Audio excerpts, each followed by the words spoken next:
Assalamualaikum warahmatullahi wabarakatuh. Kami dari kelompok For One akan merepresentasikan aplikasi kami yang bernama Portal Buku. Nama kelompok kami yang pertama yaitu ada Bina Rahmatullah, saya sendiri sebagai ketua. Selanjutnya ada Aisyah, ada Fadilah Andriana, dan Sausan Trisdatin.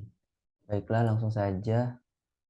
Pada presentasi kali ini, kita akan membahas yang pertama yaitu deskripsi aplikasi, yang kedua project charter, yang ketiga fitur, dan yang terakhir yaitu tampilan aplikasi.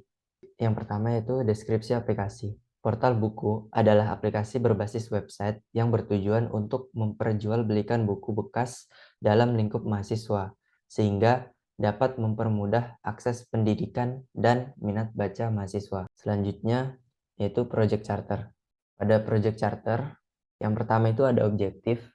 Tujuannya itu untuk mempermudah warga kampus dalam mencari buku yang dibutuhkan ataupun diinginkan dengan harga yang lebih murah.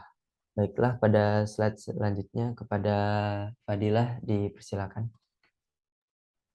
Jadi selanjutnya itu ada proyek dikatakan sukses apabila yang pertama itu terdapat minimal 3 transaksi setiap harinya. Lalu yang kedua itu meningkatkan minat baca mahasiswa sebanyak 20%.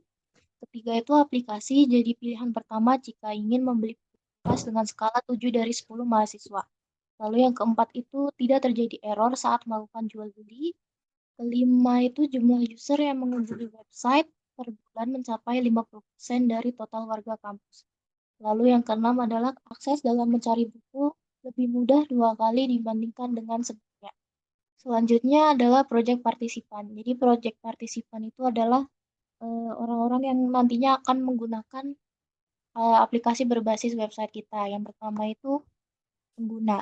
Untuk pengguna dari aplikasi berbasis website kita ini, target kita adalah mahasiswa dan dosen. Lalu selanjutnya itu ada front-end developer, back-end developer, dan admin itu berasal dari orang-orang dalam kelompok ini, yaitu ada Bintang, Fadilah, Aisyah, dan Sausan.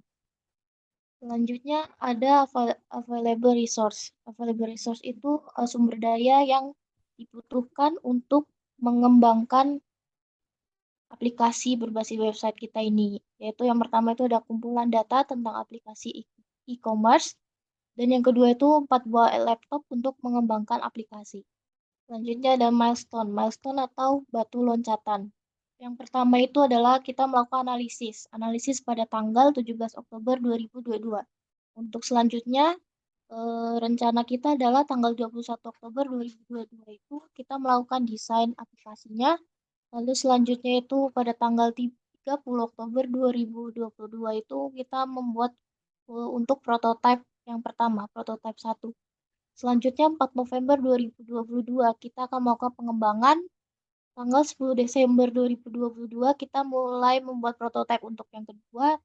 Selanjutnya 13 Desember 2022 kita melakukan testing. Dan yang terakhir itu tanggal 20 Desember 2022 kita akan melakukan launching aplikasi berbasis website kita. Selanjutnya bisa dilanjutkan. Baik, lalu untuk potensial risk atau risiko potensial, yang pertama adalah barang yang dijual tidak sesuai dengan ekspektasi pembeli. Yang kedua, adanya pengguna yang melakukan penipuan dalam penjualan. Yang ketiga, sedikitnya stok buku yang berada dalam etalase. Yang keempat, terdapat bug yang dapat menghambat jalannya aplikasi, sehingga user tidak dapat melakukan proses transaksi. Yang kelima, aplikasi kurang diminati karena minat baca suatu instansi masih rendah. Kemudian kita masuk ke halaman tampilan aplikasi.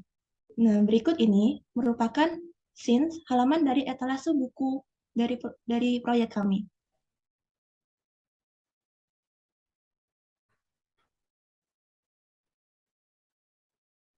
Kemudian fitur akan disajikan oleh Mbak Aisyah. Jadi ada pun fitur yang ada di aplikasi ini. Fitur apa saja yang ada di aplikasi portal buku ini? Yang pertama yaitu jual beli buku, di mana fitur ini merupakan fitur utama. Tampilan penjualan akan tampak seperti e-commerce seperti eBay dan Facebook Marketplace. Untuk sistem pembayaran tidak dapat dilakukan melalui chat, namun dapat dilakukan setelah proses pilih barang berhasil. Pembayaran dapat dilakukan melalui COD, opsional, tergantung penjual. Selain itu, bisa melalui transfer, diberi nomor tagihan sesuai bank atau nomor e-money tujuan. Yang kedua ada wishlist buku, yaitu nantinya akan ada pre-made list, yaitu kita bisa menekan tombol wishlist atau favorit. Jika ada buku tersebut tersedia, maka user akan langsung diberi notifikasi. Yang ketiga ada fitur lelang buku. Fitur untuk melakukan lelang buku yang dijual mulai dari harga paling rendah dari user. Jika ada user yang ingin membeli, harus menawarkan harga yang lebih tinggi dari penjual atau dari harga sebelumnya yang ditawarkan oleh pembeli lain. Adapun ketentuan waktunya yaitu sampai 1 menit. Jika tidak ada yang menawarkan dengan harga yang lebih tinggi, maka buku akan terjual. Yang keempat yaitu fitur donasi buku. Di fitur ini, user bisa berdonasi untuk buku berkah, orang yang tertarik, wishlist, instansi, sekolah atau universitas, atau orang yang membutuhkan. User dapat memberikan bukunya secara gratis, bisa dititipkan pada pihak yang telah bekerja sama. User hanya perlu login dan submit form untuk memberi deskripsi buku. Setelah itu, pihak kerjasama akan datang mengambil buku. Pada fitur ini, user dapat mengajukan permohonan minta buku pada list buku yang sudah dibuat. Buku dapat diberikan dari stok donasi buku atau dari donatur langsung.